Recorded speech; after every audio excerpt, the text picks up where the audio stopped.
Yes, thank you. You bet. Thank you. Okay, great. We're good. Okay. First business item tonight, G1, first reading of ordinance number 0321, an ordinance approving a lease purchase with Clayton Holdings LLC. Denise, do you want to speak to that? You're muted, Denise. Becca Davis is coming over, so we'll go ahead and bring it over, have Okay. Becca come over and talk Yep. briefly about it. Good, yeah, that makes sense. She's the finance expert, Right, so you're not right. me. Okay, no, I'm sorry. Yeah.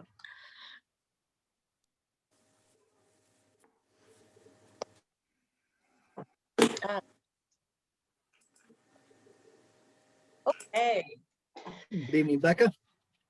good evening. Amy Becca. So, hey, so we have discovered many years ago that the best way to buy a batch of vehicles at one time is through the lease purchase. And we can do this and it is not considered true debt because every year, city council reappropriates the payment for that lease purchase. And also, we have to find someone who we can do the lease purchase with who is comfortable with not being a lien holder on the title. Those titles are free and clear, but it's an understanding that, yeah, we're going to pay them back. So anyway, we found a few years ago Commerce Bank, and then it changed into Clayton Holdings LLC. And every year I would be sending out RFPs, and every year they'd come back with a really great interest rate. And also they were willing to not have their name on the titles. When you look at the titles, it's just us on there, which is kind of unusual, actually. You'd be amazed at the number of banks that just aren't comfortable with that. But luckily, like I said, Clayton Holdings is willing to do that. And they always come out with the best rates. So we actually got a master lease with them. And then we just add a new equipment page. And this is the first lease we've done in a couple of years. And per the memo, you can see it's for 2 police patrol vehicles and 4 Ford 250 trucks, 2 of which we're going to put plows on, and then 4 police 700, 800 megahertz radios.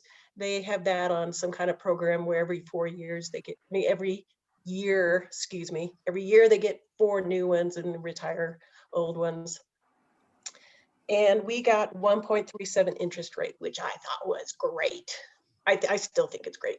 Whenever people call me and ask me, can we, talk to you about lending money? And I'm like, can you beat 1.37? And so far, no one has said they can. So I am confident that this is an excellent lease purchase, and it's only for 5 years. Good. Thank you.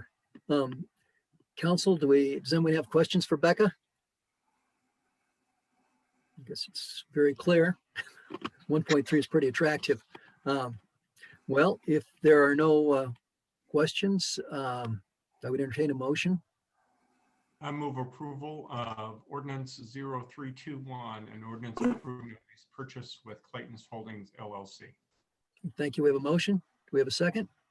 Second. Seconded by Mayor Pro Tem Fortune. Okay. All in favor, say aye. Raise your hand. Aye. Aye. Okay. Motion passes unanimously. Okay, great. Thank you. Becca, thank you very much. Okay.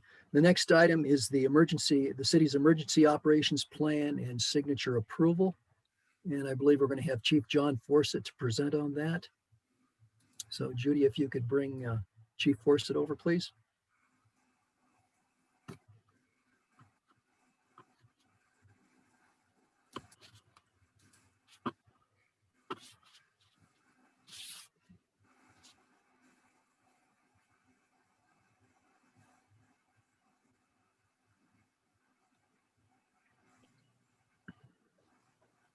Good evening, Chief. Hi, sir. How are you this evening? Good. And yourself? Good, thank you. These just Good. aren't as fun as standing in front of the podium. Okay. Chief, you have the floor. Thank you.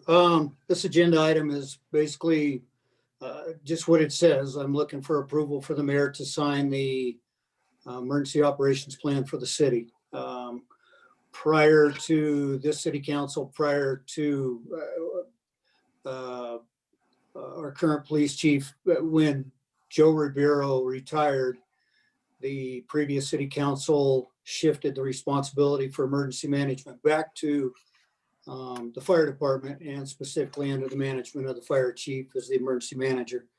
So in that time frame, I've updated the emergency operations plan. This is something that we have to do annually. We have to approve it annually, but this time specifically, it's been about incorporating all the new nuances of the fire chief being the emergency manager again, and the Office of Emergency Management being combined into the Pikes Peak Regional Office of Emergency Management rather than Colorado Springs or El Paso County, and bringing those kinds of things into this.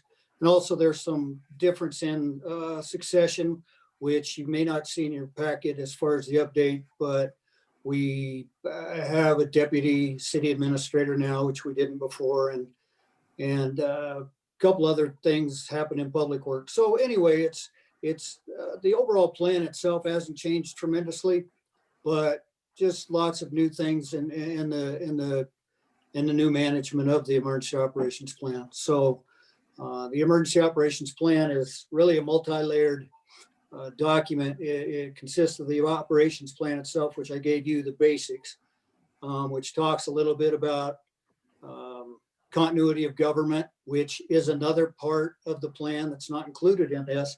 We have a continuity of government that each department knows what they would do in the event that their operations couldn't be conducted in place where they're at now or with the people that they have now.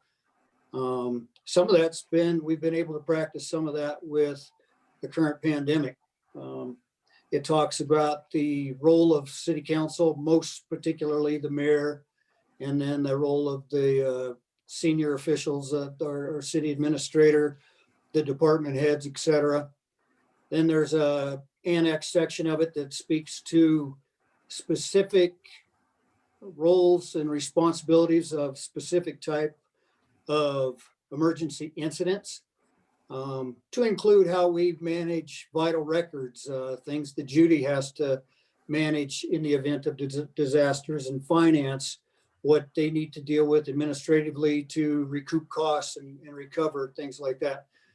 And then a couple larger annexes that require a whole lot more an investment in planning, and that's things such as flash floods and obviously dam failures that may come down UPass, in particular ours, which is in the French Creek watershed. So kind of a multi-layered thing. So I presented you with a basic plan so that council would have an idea of what the scope is on this. The mayor will get the complete plan in its entirety. And then this, like I say, is just asking council to give you the ability to sign the document. Aside from yourself signing the document, it's signed by myself, all of the department heads that have particular interest in the disaster incidents. The Pikes Peak Regional Office of Emergency Management has a signature on this.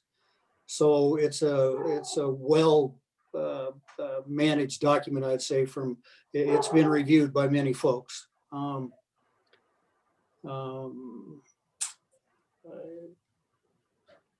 Trying to think if there's anything else I need to share with you about that. Certainly, if you have questions, you're welcome to ask.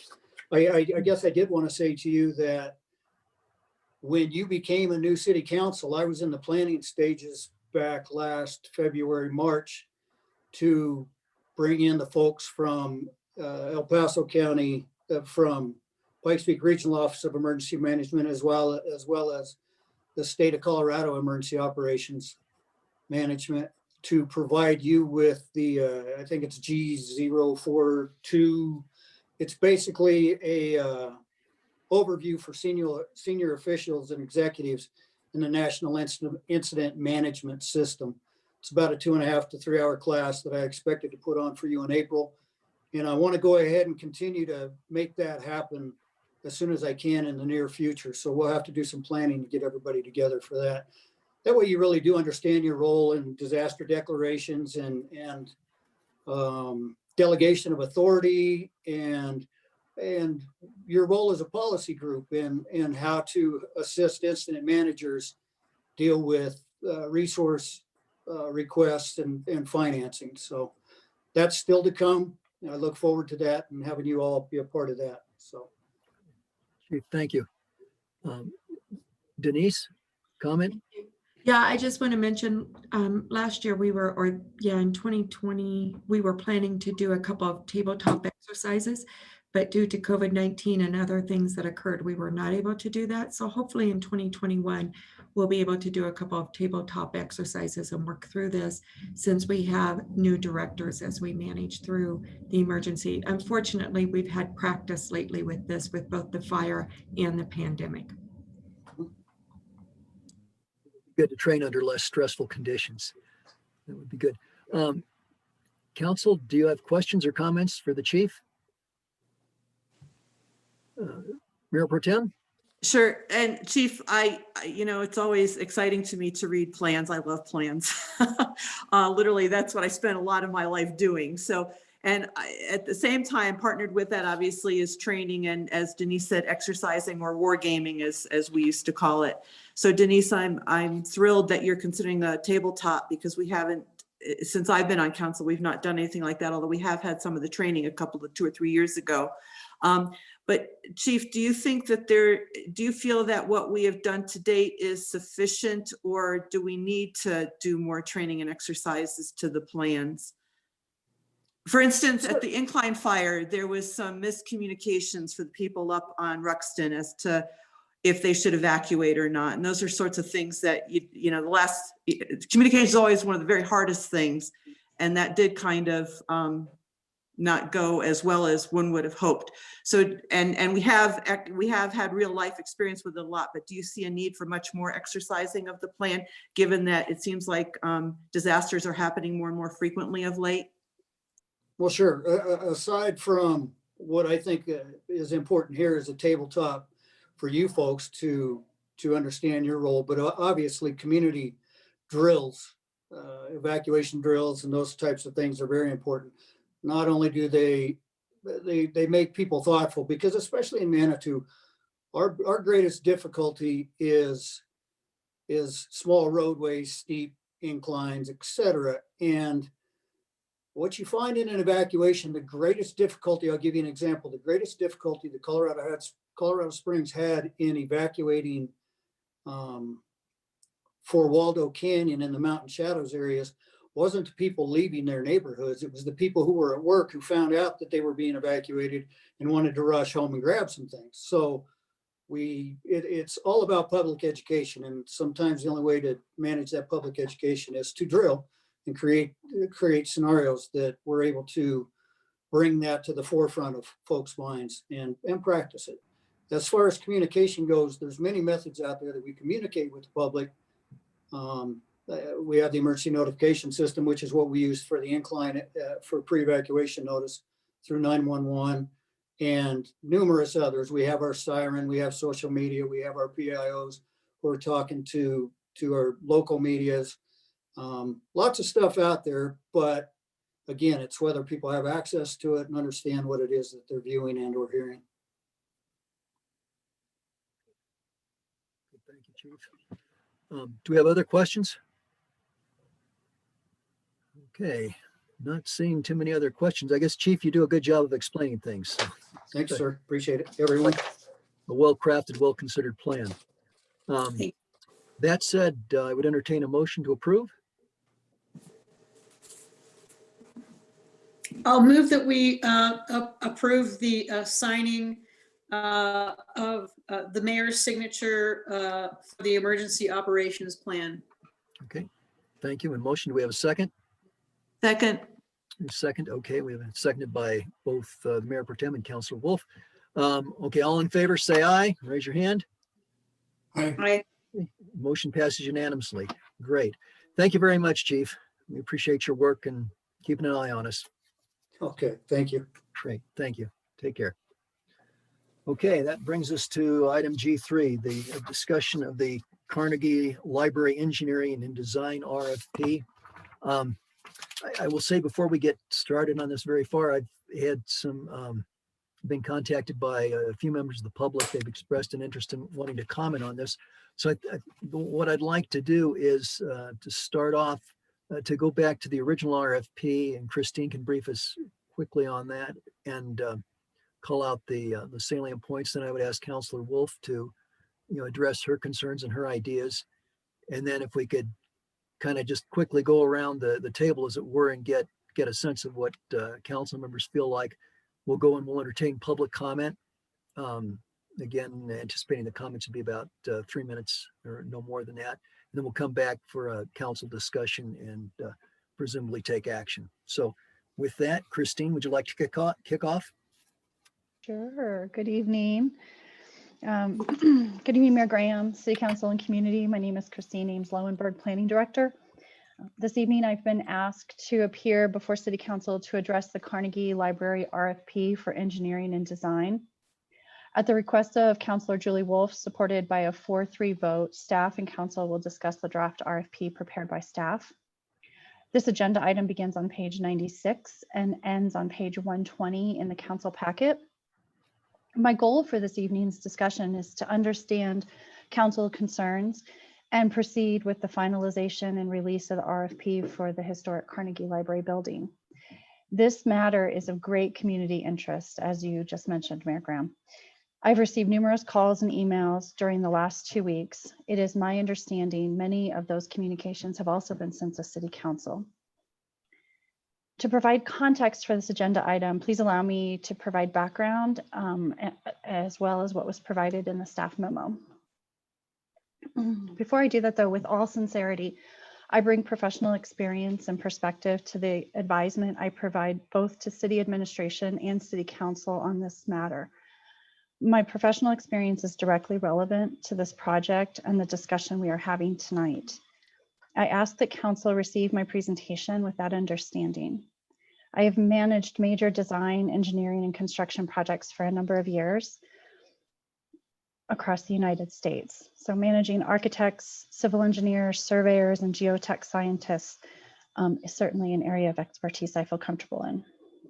But on the matter at hand, in response to the councilor's request, City Administrator Howell transmitted on January 13th a confidential draft of an RFP for further design, engineering, and cost estimates for the Carnegie Library building.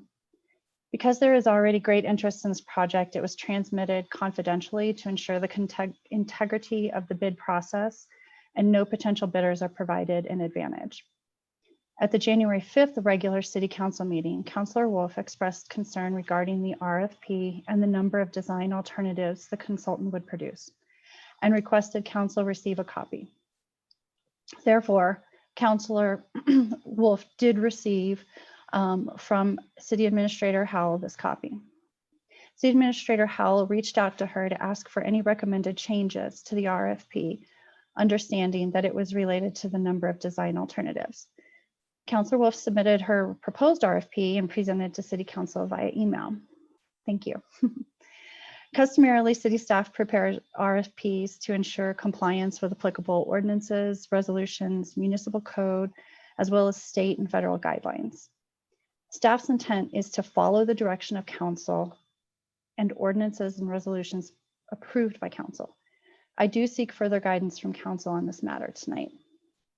Along with the staff memo that provides background and discussion on this matter, I included the draft RFP prepared by planning staff in coordination with project stakeholders such as the task force and PPLD, as was directed in Resolution 3620, which was passed by a majority of City Council on December 15th, 2020. I also included a redlined version of Councilor Wolf's recommended modifications to the document. I would like to note that Councilor Wolf provided a clean edition of her memo, but it was important for us as staff participating in the preparation of the document to understand clearly what the modifications were. As such, a redline version was generated based upon her clean edition and we then transmitted it internally to better understand. It is my understanding Councilor Wolf has had additional suggestions, but those were not received in time for inclusion in tonight's presentation. I'm hoping we can discuss that update tonight. As referenced, Resolution 3620 was also included in the council packet. Following the January 15th meeting, I did review the recordings of the December and October meetings in which we discussed the Carnegie Library to ensure that I did not omit directives voted upon or that we had agreed upon in preparation for this RFP. I am carefully encouraging planning staff and the task force to acknowledge all differing opinions and seek to address those in a collaborative manner. I do believe the RFP reflects this and follows this guidance. The language proposed directed the consultant to produce concept drawings and a cost estimate based upon the review of the Thorpe and Councilor John Shada's designs. This language restricts staff and consultants from conducting adequate design and engineering processes that reflect stakeholder and community input in building condition.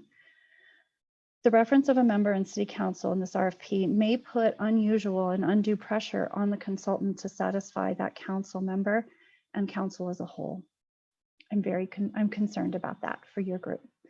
Councilor Shada's drawings had not been mentioned at prior City Council meetings, nor had they been shared with staff before January 27th. I was not aware of those prior to last week, and I apologize that I did not know about those.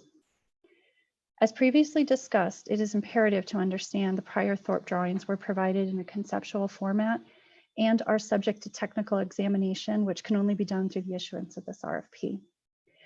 The building is in poor condition and requires attention to deferred maintenance in addition to the broader ADA needs.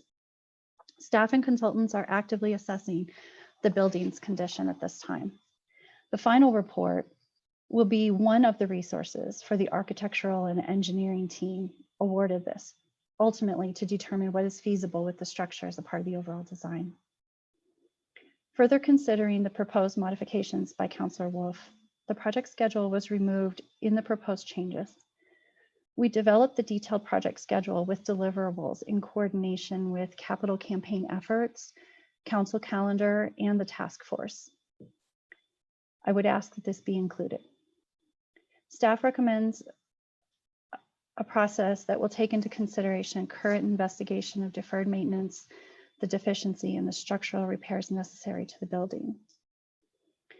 Staff and consultants will coordinate and consider accepted industry library architectural standards and in coordination with PPLD, who will be the library services tenant in that building.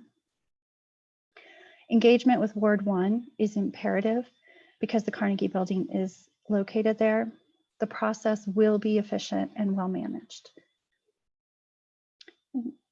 With regard to the coordination of geotechnical discovery, it was suggested by Councilor Wolf that city staff conduct site soils and geotechnical analysis in advance and separately from the awarded consultant's investigation.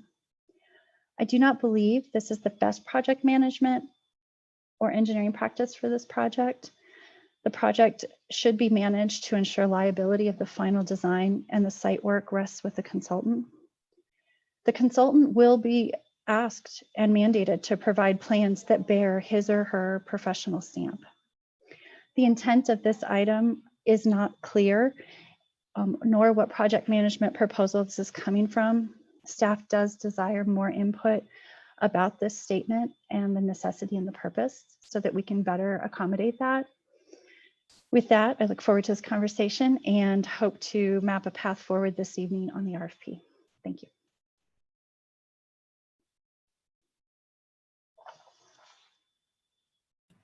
Great. Thank you, Christine. Very good. Councilor Wolf, would you like to comment on your ideas? Present your ideas, please. Thank you very much. I've been persuaded that if the whole point, if Rob is happy with the RFP, then I'm happy with the RFP.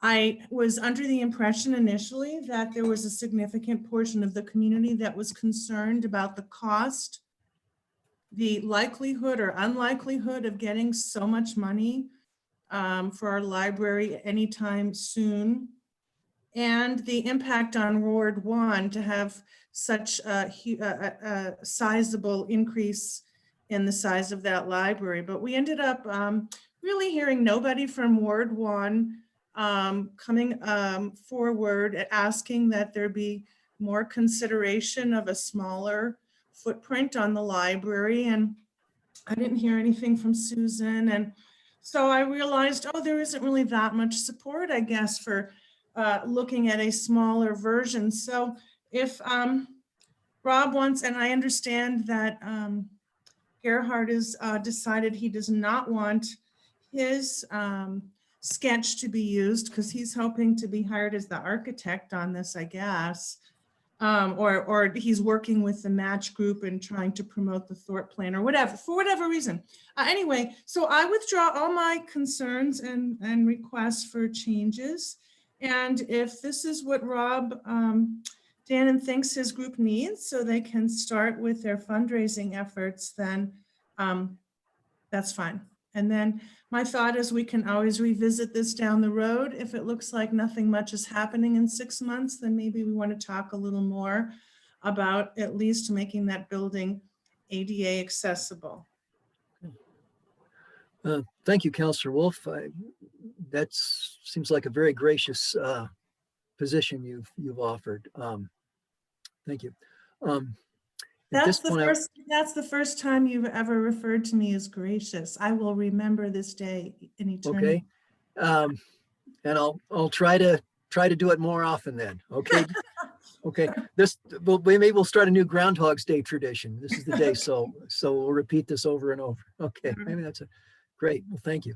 Very good. Council members, I think if you'd like to make a comment at this point, that would be fine. I know that Mr. Dannon is in the audience and wishes to speak, so perhaps it would be okay. Councillor Wolf, or excuse me, Councillor Wolbrick, I'm sorry. That's okay.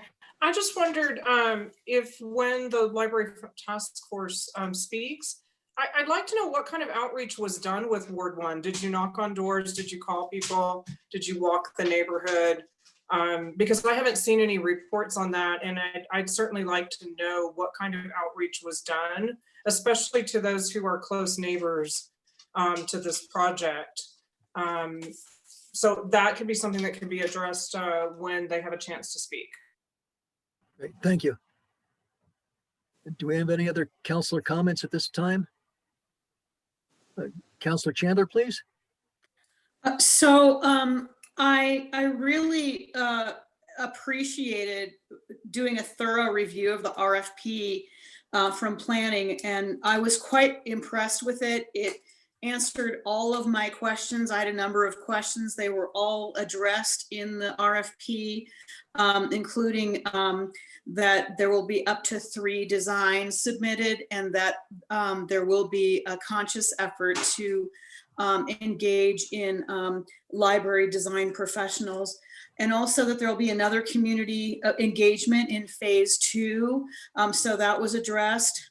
I wanted to say to Councillor Shada and the community that I really did take a good look at his smaller modified design, but my concern with that was it really just addressed mainly an elevator, and I just wanted to remind people that ADA compliance is about so much more than just getting an elevator. There's 12 plus requirements, and I don't think the PPLD would just want to sign on unless the library was compliant. So I just want to say kudos to planning and staff for the RFP, and I will be supporting it. Thank you. Great, thank you. Thank you, Councillor. Well, if none of the other councillors wish to speak at this time, I might ask that we go ahead and entertain some public comment. We more or less have a question put to Mr. Dannon, who's one of the spokesmen for the task force for the library. So perhaps we could start off with Denise. Do you have a question? Mayor Pro Tem had her hand up, Yeah, so I didn't know if you saw that. So I'm sorry, I did not. Thank you for calling that to my attention. I'm sorry, Mayor Pro Tem, please. Yeah, I had a whole thing written out to say, but it would seem now that many of my comments are not as necessary as they once were. I would just say one thing at this point, and that is to there was a process in place. There is a process in place. It has been well staffed and well researched. And a saying that I've used for years and other people have said to me many, many times is trust the process. And I would really like folks to think about that as we go through this. And I would also like to say very much that as I've said at the last council meeting when this was directed to be put back on the agenda, is that I feel very strongly that this was in complete alignment with our resolution, and that it is both flexible where it needs to be flexible and specific where it needs to be specific. So I thought it was a very good RFP to begin with, and I personally was very disappointed when council determined to pull it off last week. I would also like to encourage people, or us as a council, because I just really want to get this RFP done tonight. The task force, we tasked them to come back to us every 60 days to brief, and we can ask additional questions and follow-on questions. But this is very much a step-by-step process, and they're not going to have all the questions all at once. And my last comment is on the cover sheet, page 3 or page 98 of the packet, paragraphs 2, 3, and 4. I do not think council directed either of those 3 things. They might have questioned those 3 things, but it was not directed. And I do not believe it was directed. And I would just like the minutes to reflect, since this is now a matter of public record, I would prefer that it not be said that the council directed those 3 things. Thank you. Thank you. Okay. I'm sorry, I didn't mean to cut anybody off. So I'll ask again if any council members would like to speak at this time. And we'll come back again. Okay, let's go ahead and hear from Mr. Dannon.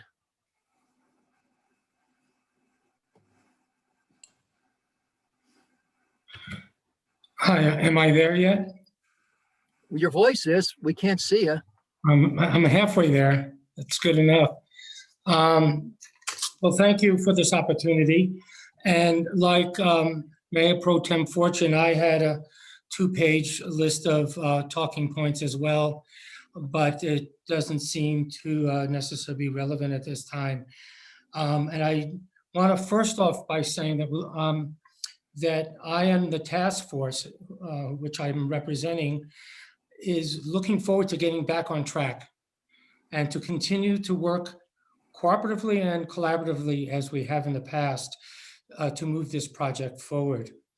And to Councilor Wolf, in response to your question, that on behalf of the task force, which we have talked about, whatever I'm about to say is something we've discussed amongst ourselves, that we're very pleased with the original RFP that Christine drafted. We, being that we are both by verbal and written commitments and guidance by council, we have been working very closely with Christine as our project manager.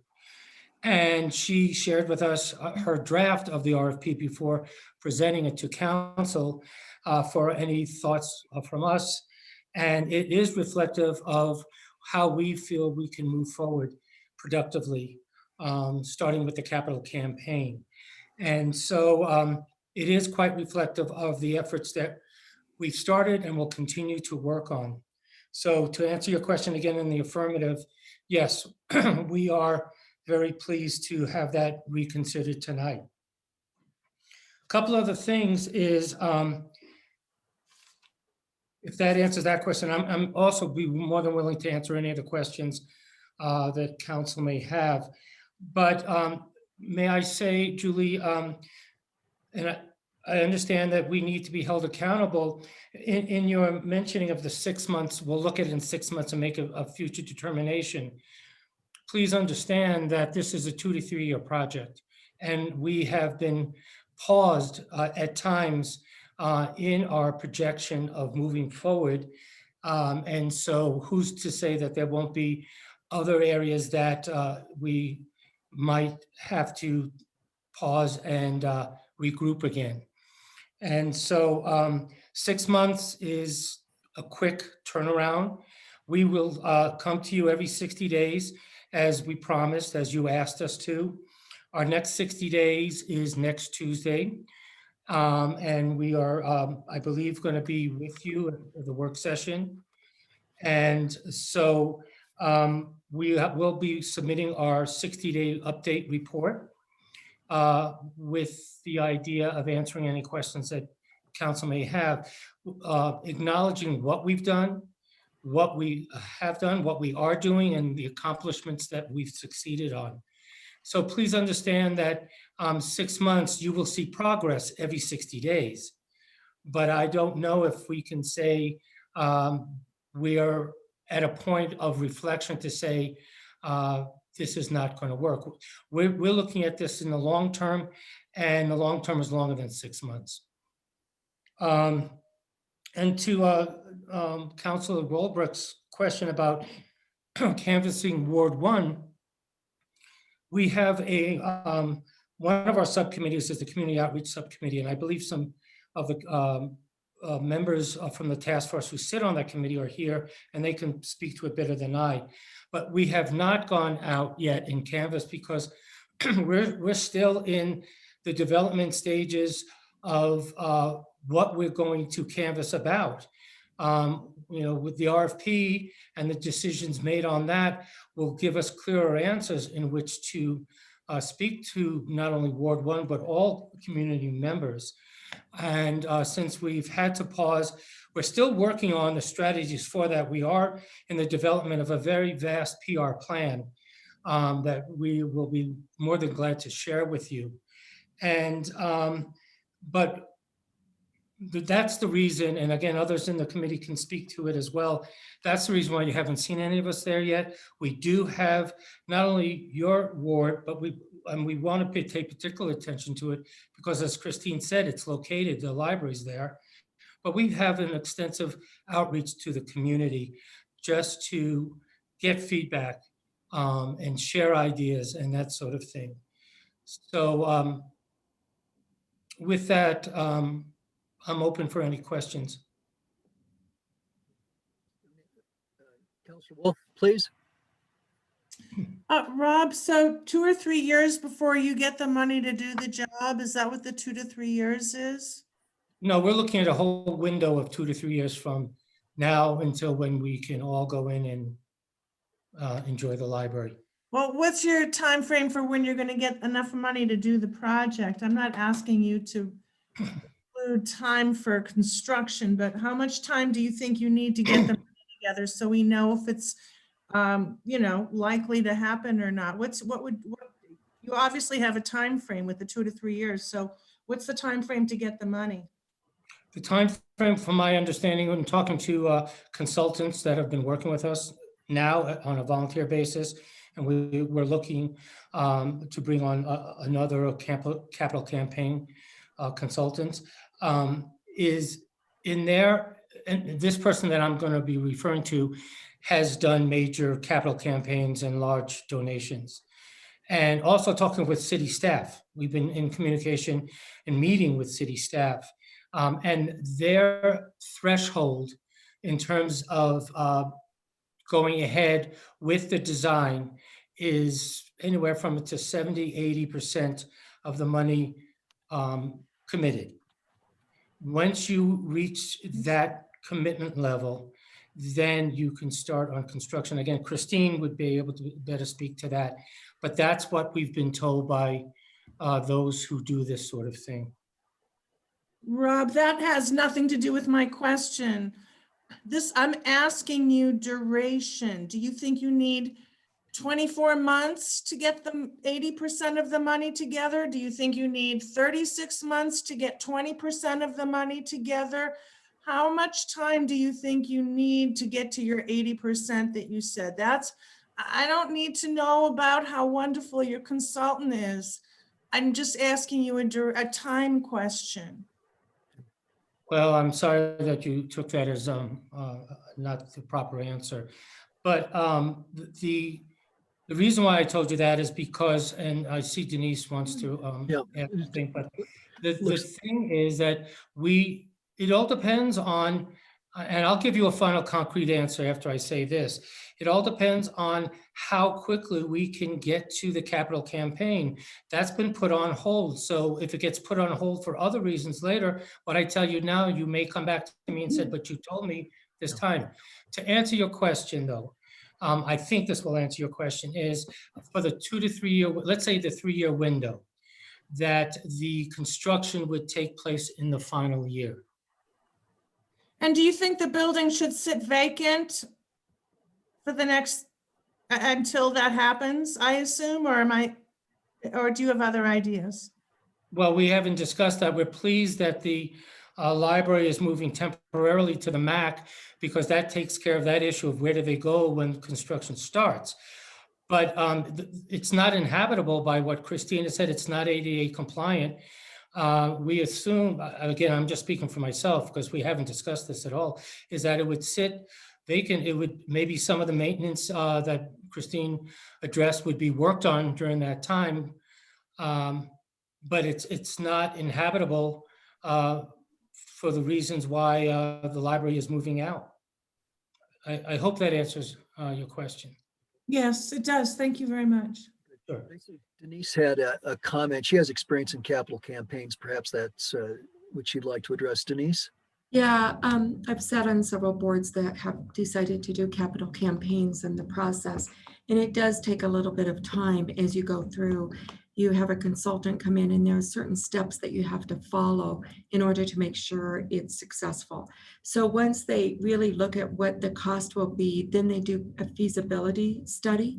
And then they start looking at where is the money going to come from? What board members do they need? And they identify the capital campaign board, which may be different than the other board members. So there is a very strategic process that you go through. But once that feasibility study is completed and who they're going to ask for funds and when they can ask, it's very strategic. Then they can give you more ideas at that point. But a capital campaign of this magnitude can take anywhere from, 1-2 years. The Humane Society is getting ready to launch a pretty substantial one, and that's probably a 3 to 4 year capital campaign project. So it really depends on what is entailed. Okay, thank you. Okay.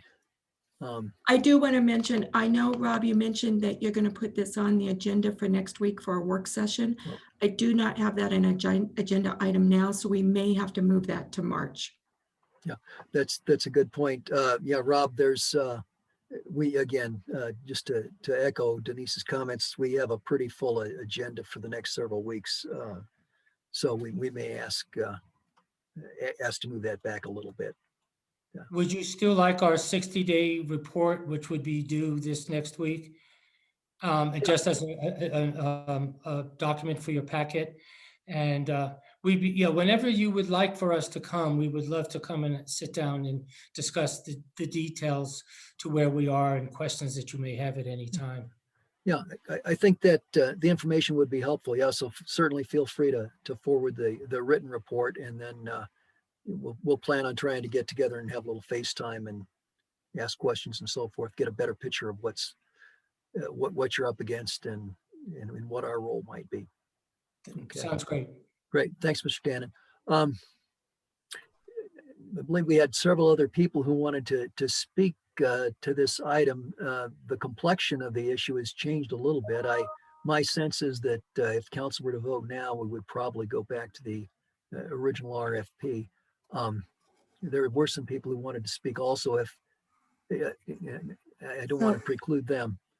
Mayor, I did have 3 others that had requested to speak, but maybe if they now don't feel the need, maybe that's why hands have not gone up, but if we can just ask them. They still. If I could ask then, for those of you in the audience, if you wish to speak, could you please use the raise hand tool in Zoom?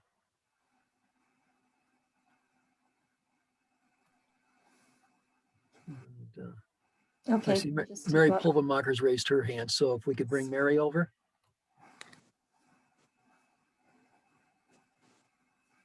Hi, can you hear me? We can hear you. We can't see you, Mary. I don't know how to turn the camera on with this, but That's the way I bring over our attendees. okay. So my name's Mary Pulvermarker and I live at 20 Craig Lane. I had a whole, as others before me on this meeting, I had a whole list of comments to make and points to make. But with the change in the discussion at the start, I think they're kind of overcome by events. But what I would like to say is that I think what I really want going forward here is a beautiful library that's safe and accessible by all the citizens, and that will continue to draw people to our beautiful town and be a 21st century library that really serves the needs of all our citizens and our business community, not only for now, but also for future generations. And so I was really, I liked the article that Shanti Toll had, his guest column in the Pikes Peak Bulletin. I thought he said it very well when he wrote in his article about the need to upgrade our city assets. And so one small quote from what he wrote was, and I quote, "It will take a lot of creativity, commitment, and vision to make these buildings something our descendants are proud of. This is a tremendous burden and opportunity. We are in a moment of historical change for our town. We are creating a legacy for future generations, whether we want to or not," end quote. So as a resident who's been in Manitou for over 35 years and have greatly enjoyed the library for the services it provides and for the services that partake in the park with it, I really want to be part of this visionary solution. And so I would really like to ask the council to move forward with the original RFP without delay. And that's all. Thank you, Mary. We appreciate your comments. I see Shanti Toll had his hand up, so.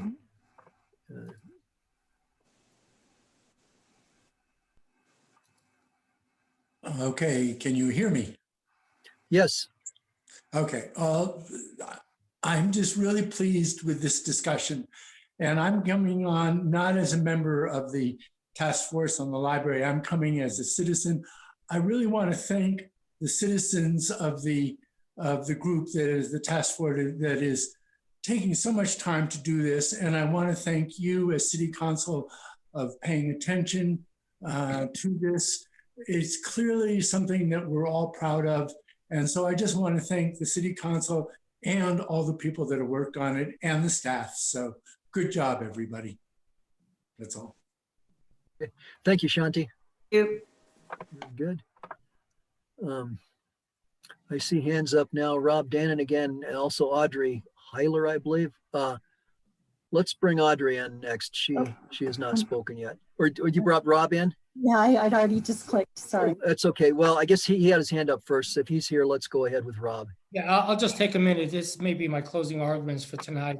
Dovetailing off of what Mary said, and thank you, Shanti, for your support, is that I know that City Council over the years, and this current City Council has said many times, they wish there was more community involvement and on matters related to the city in general.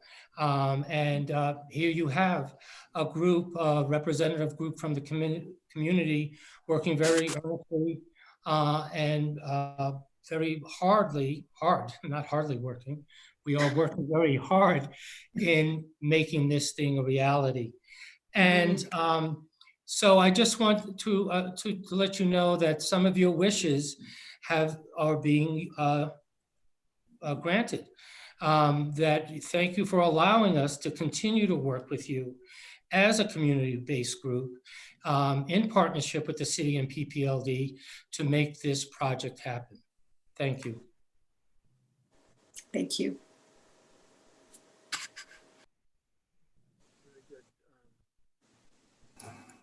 All right, so our next speaker is Audrey Hilliard. Yes, here we go. Okay, hi there. First of all, I'd just like to say thank you for having me. Can we get your name and address, please? Oh, sure. Sorry, my apologies. Audrey Hilliard. I live at 33 Minnehaha Avenue here in Manitou Springs. And I've prepared just a brief statement to read in support of the library. As a community, with the help of the city, Manitou Springs should support the preservation and restoration of our Carnegie Library. According to the Carnegie formula, by which Carnegie libraries were agreed upon, the city is required to pay for maintenance and operations of the library. Arguably, in order to be ADA compliant and accessible to all, the city should include paying for an addition to our existing library structure as part of maintenance and operations. In order for Manitou Springs to originally have had a Carnegie Library, the following agreements per Andrew Carnegie were required of the elected officials and local government. These included the demonstration of the need for a public library, to provide the building site, to pay staff and maintain the library, to draw from public funds to run the library, not only private donations, to annually provide 10% of the cost of the library's construction to support its operation, and provide free service to all. More than ever, our communities and nation are in need of knowledge, the foundation upon which our Carnegie Library was built. Carnegie felt strongly that the library was a place where everyone could gain knowledge. This included the working class, and specifically the working class, who Carnegie felt had a right to become more educated. Public libraries have always stood as pillars of knowledge, safety, freedom, and equality in communities. Libraries represent the right for all men, women, and children to have access to knowledge. In an era of the 99% in need of any leverage toward equality in society, the Manitou Springs Carnegie Library must be preserved and restored so that it remains a pillar of knowledge, learning, and equality for everyone in our community. In such polarizing times, our community needs a neutral place to gather, both as individuals and as groups. For many of us, the public library is a place where we grew up and inside of. It is a comforting space. It is a familiar space. As a community, we need this historic space to persevere for all. And why shouldn't it? We refer to ourselves, our community, as historic Manitou Springs. Our library has a long and rich history here. It should not be relocated, but rather lovingly preserved and restored so that it continues to function, be accessible to all, and meet the needs of our community as Carnegie required. The city of Manitou Springs should be leaders towards upholding the requirements our Carnegie Library was built upon. Let us lead by example and find a creative artistic solution to use our space and make it functional, rather than follow what so many other towns do, abandon and neglect historic buildings so that they fall into disrepair and become unusable. Thank you for your time and consideration. Thank you very much, Audrey. Okay, and then we have Laura next. And I neglected earlier to mention that when you speak, if you would provide your address, that is something we need for the record. Hi there. Actually, I wasn't trying to speak. I'm sorry. My cat is laying on the keyboard. A very large cat. And yeah, so that's probably a signal that I wanted to talk. So sorry about that. And thank you for your forbearance. We should have like a rubber chicken award or something for that. I mean, really, if you can see the picture, I mean, he's huge, and this is his favorite place to lay if I'm on a Zoom. So I apologize. Oh, no worries. Mr. Cheney, take an action to find a rubber chicken or something that would be appropriate to celebrate these little inadvertent moments. Okay. All right. Okay. Thank you. In looking at the list of attendees, I don't see any more hands up. So real quick, if there's anyone who wishes to speak, please raise your hand now or we'll move on. Okay, it looks like the public comment has been satisfied. All right, bringing this back to council, we can talk about this a little bit or we can make a motion. Mayor Pro Tem, I see your hand up. Yeah, I'm prepared to make a motion if that's all right. Or it looks like Susan has something else to say. Let's, Councilor Wolbrook. Thank you. My only comment here tonight is that I think it's a little inauthentic and a little disingenuous to say that no one in Ward 1 had any concerns about this larger building when it doesn't sound like there was any outreach about this. So that's just something that I want to point out in this meeting, that it just doesn't make sense to me, nor does it, I think it will make sense to people, especially who surround the library later on. I mean, you're talking about a sledding hill that you're going to put concrete on. You're talking about trees that may come down. And you're also telling me that, I mean, I can't tell from your committee that there's been any outreach to those people. Maybe there's excuses for that, like COVID and other things, but I mean, Councilor Wolf clearly said she didn't hear from anybody in my ward who had concerns. And then I heard that really there hadn't been questions given to people in that area that address the things that Councilor Wolf said. So I just want to make sure that I'm clear on that I'm saying that on the record, because I don't want to leave this meeting with this whole notion that there's been this outreach that has been claimed to have happened that didn't happen. And I think that is going to bite you later real hard, like it did with Becker's Lane and other things. And we've really got to get away from doing things like this. If we want to have a better result when we get closer to the end of this project.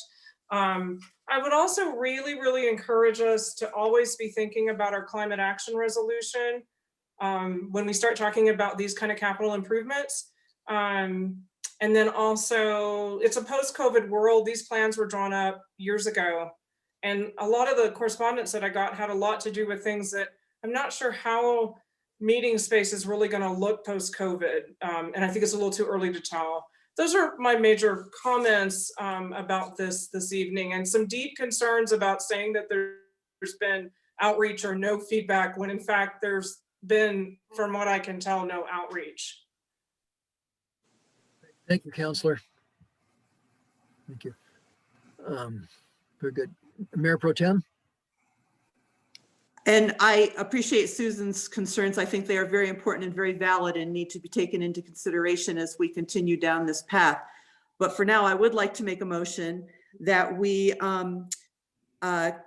direct staff to proceed with issuing the original RFP that was presented to us on, I believe it was December 15th, or whenever the original one was presented to us. I'm sorry, I can't remember the date now, but so that's my motion. Thank you. Second. Seconded by Counselor Chandler. Do we have any further discussion? If not, let's vote. All in favor, say aye. Raise your hand. Aye. Okay, we have a unanimous vote. Yep, it's unanimous. Okay, 7-0. Thank you all very much. And again, Councilor Wolf, I think that was a very gracious position you took, so thank you. And I'm sorry it took me this long to compliment you on that. So anyway, thank you very much. Great. Christine, thank you. For those of you in the audience, we appreciate your comments. Thank you. Next item of business, we're down to receive or act on council correspondence. Anyone like to report, Mayor Pro Tem? Yeah, I just like to talk. No, got some good things. First of all, the match has 30 applicants. The applications for tier 2 grants closed on Sunday, this past Sunday, and 30 applicants. So I think that that's a very good start, or very good, showing for the tier 2 applicants. So that's kind of exciting. Secondly, and Roy may want to weigh in on this as well, we had the executive director from the Fountain Creek and Greenway district here today to look at the stream, the Fountain Creek along the Hiawatha Gardens property, and got some. It was just really nice to have some of that expertise. Councilor Chandler was there as well, and Jeff Jones was there, so there was some good representation. And got, I think, some very good input from him on ideas on how we might want to move forward on that, or just put it into context from some really good experts. And lastly, Para met last night, and one of the things that they are doing, the Keith Haring project has been moving kind of in the background, and Para had not weighed in as a board yet. So because there was some sense of urgency to get a Parab position on the Keith Haring, whatever exercise area. They have agreed to have a special meeting on, I believe it's the 22nd of February, and have Delane and whoever else is presenting on that, so that Parab can ask as many questions as they need to and get some more visibility on that project, so that when it does come back to council, they will be prepared to voice that opinion as a community advisory board. That's all. Thank you. Thank you. Councilor Chandler, please.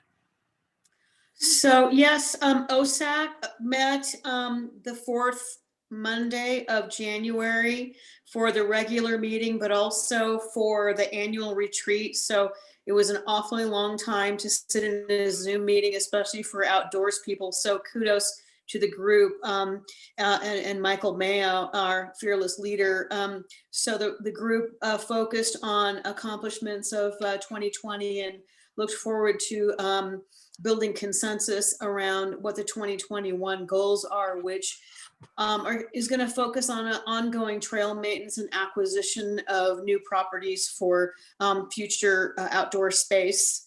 And that's all I've got. Thanks. Great. Thank you, Councilor. Do we have anyone else? It's a tie there. I guess ladies first, Councilor Wilbrook and then Councilor Bremner. Hi, I'll be brief. We're having a blood drive a week from Thursday. It's from 10 to 2. You can sign up at vitalent.com. I'll be sending you all an email. If you've already signed up, thank you. We have one of the best blood drives in the region in terms of volunteers, I mean, people volunteering to donate, and I'd love to see us keep that trend going. So thank you. I appreciate that. Okay, thank you. Councilor Bremner?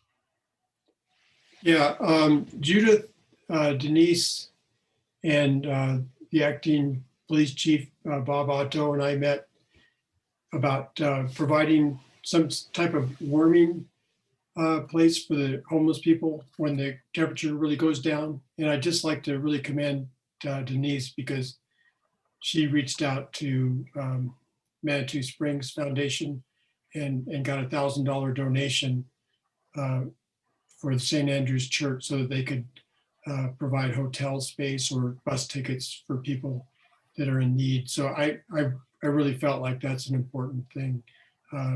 You know, as we're trying to clean up these homeless camps and trying to prevent fires, we also need to be cognizant of the unfortunate among us and provide some means for them to get out of the cold.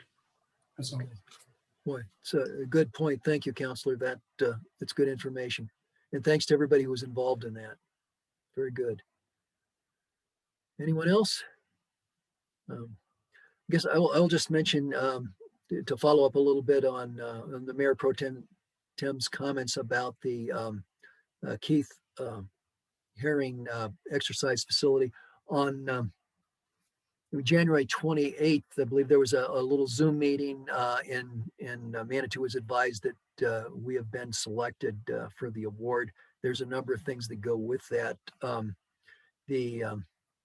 The representative of the fitness firm that handles that notified us that we have 60 days to basically go through the acceptance process. So that would be, of course, about the end of March.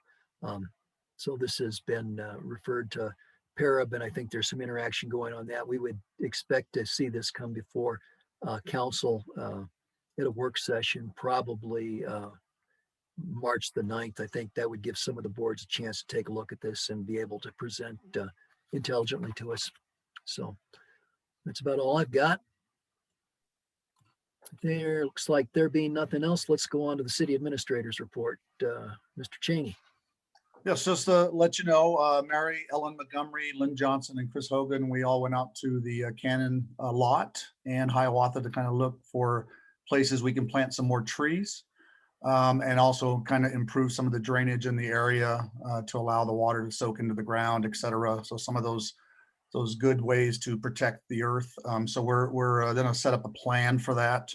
And it was a great meeting there by Hiawatha, looking at the creek, getting some information on how to help the erosion problem there, et cetera, and shoring that up. So that was a great meeting today. Thank you, Ms. Fortune for setting that up. And I think that, well, there's one more thing. I guess, Ms. Chandler, we're going to be working with you on maybe Adopt the Tree program. So I will, Alex and Lynn Johnson, they will be in touch soon so we can figure that out, how to do that electronically online. Great, thanks. You're welcome. That's all I have. Thank you. Thanks, Roy. Denise?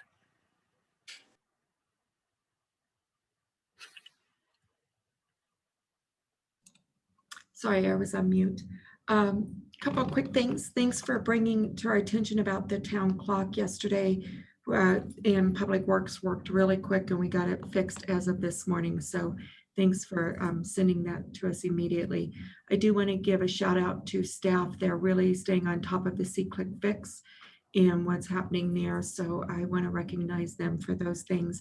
I will tell you there's a group that's working on the cog cars and trying to get them moved. So that's another initiative that's been put on the staff's agenda as we continue to work that. And then the 5 stars, the 5-star program, continue to sit on that administration committee. And I think that's it. And then I do want to ask, next week, we do need to have an executive session. And I know Jeff Parker is in attendance. And so we'd like to do the executive session at 5:30, if that would work for everybody else, so he could attend. And then we would go into our work session immediately following. So I just want to put that out, if we could do an executive session next Tuesday at 5:30, and then try to get on regular time, 6 o'clock, to start the regular meeting. Okay, and we'll take a show of hands first, but I guess, Mr. Parker, you may have some comments, and I was wondering if you think a half an hour is sufficient time. Yeah, I think it would be. I know there's 2 items on your agenda for that meeting that I'd like to participate in. One's the executive session. I believe there's going to be a drone ordinance conversation as well. And I have another client's meeting at 7. So I'm not sure how long it would take, but it would be great to start a little early. Otherwise, if we started at 6, if we could be done by 7, that would be great too. I just need to hop on another regular meeting. So. That said, then I'll ask council, is there any objection to starting next week at 5:30 with an executive session? There apparently is no objection. So we will begin next week with an executive session at 5:30. And then presumably about 6 o'clock, we would hope to transition into our normal council work session. Great. Thank you very much. Okay, thank you. Denise, is anything else there? Nope, not that I can think of. There's a lot going on, but and the KPIs, we're meeting this Friday as a management team to talk about the KPIs, and then we'll be giving you a strategy moving forward after that. So thank you. Thank you. Well, Councilor Wolf. Oh, this is a question for Denise. You said something about the cog cars. Where are they? Can you explain that? Yeah, they're stored right now at GE Johnson. They've been storing them for us for now, I think about 2 years. They were moved about maybe a year and a half ago. And we need to bring them back to the city. So we're working on trying to get that done, and it is part of the budget. Okay. And do we pay them to store it? They've been doing it at this point with no charge. And so there's going to be community engagement about where they're going to be placed. Is that the community going to have an opportunity to discuss that? Yeah, there's been some community engagement. And so who's on that committee right now is Mike Mayo, Mayor Pro Tem, and Karen. Both Berthold is leading it, and then Natalie, and they've worked it in the past. So we're pulling together all that information, and we'll be bringing that to council, hopefully in the near future, but there's still a lot of work that needs to be done. Is there going to be public engagement about that, or community meetings about that? Because there's a lot of strong feelings about that, as you probably know by now. Yeah, I believe there's been some, and then I'm anticipating that there'll be additional community engagement. So what I hear from you is you're requesting that we do that.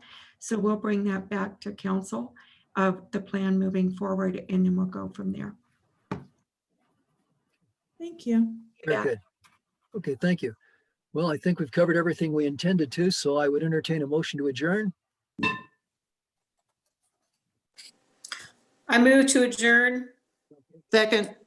Okay, motion is second. All in favor, say aye. Aye. Aye. Okay, motion passes unanimously. Thank you all.